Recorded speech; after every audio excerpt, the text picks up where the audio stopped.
Dr. Ashley Womack is a licensed OBGYN, and she's a co-creator of the Vitae Family Planning Curriculum. She joins us now to share more. Dr. Womack, thanks for being here. Why did you start this program? Talk to me about how you discovered the need for it. During my training, it's built into the curriculum that as a first and second year resident, you have a family planning rotation. So there's different subspecialties of OBGYN that you're expected to learn during your 4 years of residency training.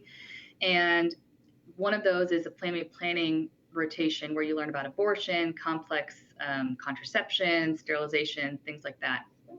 So it was expected that you go to Planned Parenthood, and had to go to the powers that be and say, I'm going to opt out of this program. I'm not going to go to Planned Parenthood. And they say, well, that's not an option.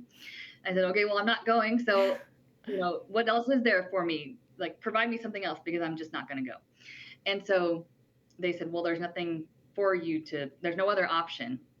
And so anyway, it escalated, met with the chair of the department, and finally, she said, well, we need you to reach these objectives in order to graduate. That's why we have this rotation set up. And so I said, okay, well, let me see those objectives. So I said, okay, well, I can get this here, this here, this here. I don't do abortion, so that doesn't matter. So I don't think I need to go to Planned Parenthood. And she said, okay, well, if you can come up with a curriculum, then I'll consider it. And so I said, sure, let's do that.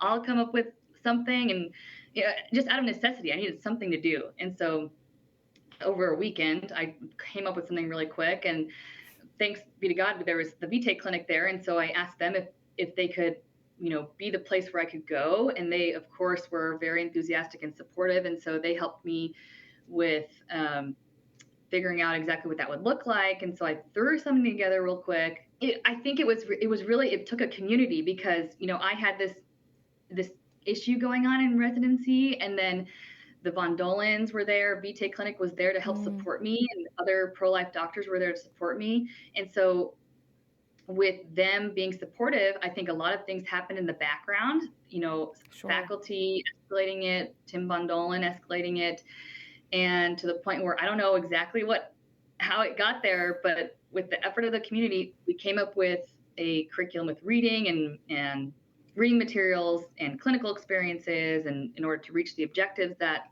she had outlined before. And so that was implemented the year after I had left residency, and it was just a great alternative option. What an accomplishment. And I so admire your courage in standing up to the powers that be, as you say. Dr. Womack, we know abortion ends a human life, but there are many in the medical field who believe it's part of their duty to provide it, as your story really exemplifies. Talk to me about where you think that misguided belief is coming from, and how you work alongside people who have that belief.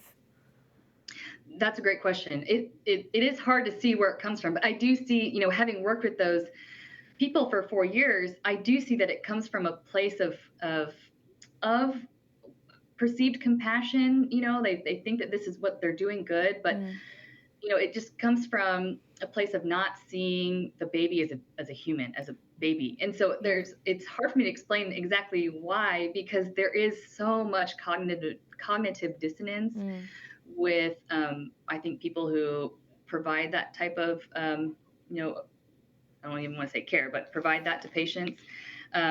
So I do understand it at a human level, that they're coming from what they perceive as compassion, but it's hard for me to understand it just because there's so much dissonance, especially, when you, as an OBGYN, you see babies on ultrasounds all the time. So, the proof is in the pudding, and it's right there. You're looking at a baby no matter how you look at it. That's a great point.